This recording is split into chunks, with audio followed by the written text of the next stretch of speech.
और ऐसी स्थिति देखकर सबरी की माता ने उसके पिता से कहा इसका विवाह कर दो, सब ठीक हो जाएगा। विवाह की व्यवस्था की गई। ढेर सारे पशु पक्षियों को बन के एकत्रित किया गया, एक कमरे में बंद कर दिया कि इसके विवाह में इनका मांस बनेगा। शबरी की माँ आज सुबह से ही बड़ी प्रसन्न थी, बड़ी चहल पहल थी। शबरी को स्नान कराया, उसकी कंघी करने लगी, नवीन वस्त्र पहनाए। कहा मैया तू बड़ी प्रसन्न है, बड़ी मेरी सेवा कर रही, क्या बात है, और इतने सारे ये पशु पक्षी काहे को बंद कर दिए। कहा बेटी तेरा आज विवाह है शाम को, और ये पशु पक्षी इसलिए बंद किए गए हैं इन पशुओं को कि इन पशुओं का मांस जो है बारातियों को खिलाया जाएगा।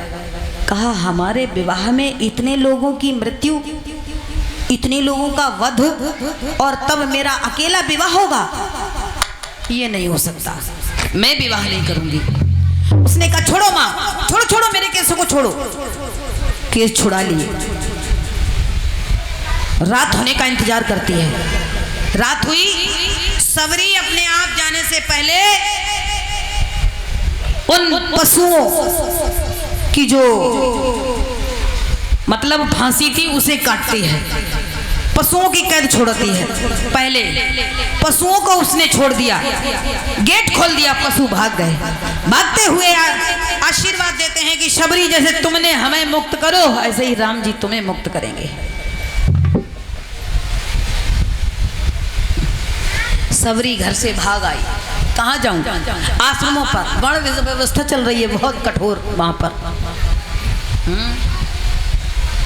आश्रम बना के बैठे, साधनहीन, पता कुछ है नहीं,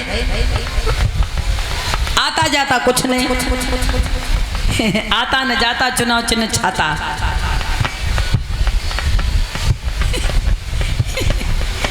का है कि आओ जात को चुनाव चिन्ह छाता है, जाई वोट दियो।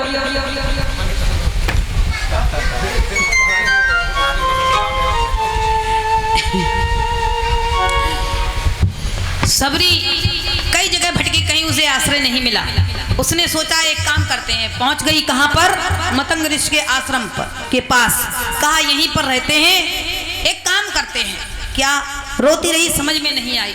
भगवान ने प्रेरणा दी, कुछ नहीं कर सकती हो तो कम से कम सेवा तो कर सकती हो।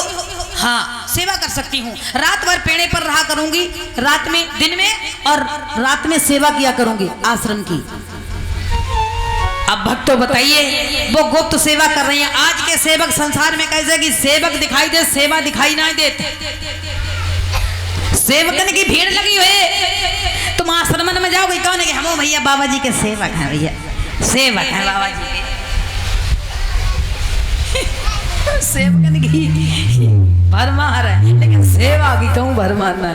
सेवा को जहाँ नाम आई हो, हमारे क्रीज खराब है, बताओ हम क्रीज बना के आए हैं, का तो सेवा हमारे बस की बात ना है। और सब काम करिए, पैसा ले जाओ, हर बात ठीक, लेकिन हाथ पैरों से कुछ नहीं होगा।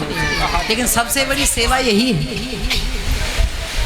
रात्रि में झाड़ू लगाती है उस आश्रम पर, और यज्ञ के लिए समिधा इकट्ठी करती है, जल भी भर के रख देती है। लेकिन झाड़ू लगाते समय कहती है प्रभु जैसे मैं इस आश्रम की सफाई कर रही हूं वैसे ही मेरी भी करना।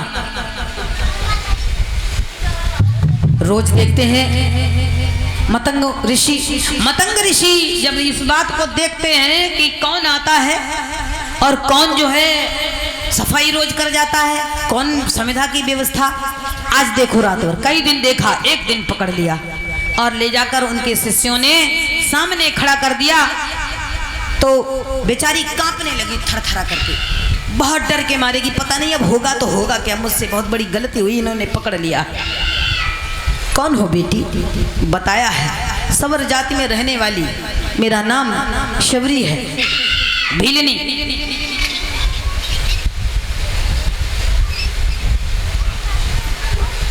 अच्छा ठीक है,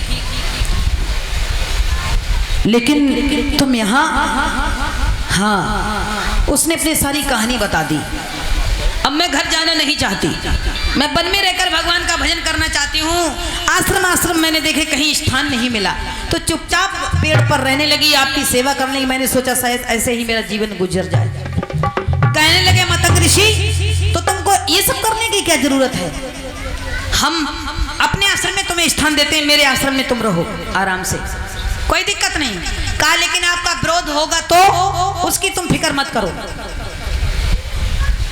कोई किसी ने कुछ कहा एक बेटी अपनी माँ अपने पिता के यहाँ रह सकती है, तुम एक पुत्री की हैसियत से हमारे आश्रम पर रह सकती हो और भगवान का भजन करो, तुम्हें कोई जरूरत नहीं है, कोई मतलब नहीं है तुम्हारा कि तुम कोई भी काम करो, सिर्फ तुम्हारा एक ही काम है, राम राम करो सब लोग हैं, जिससे सबका जीवन संवर जाए।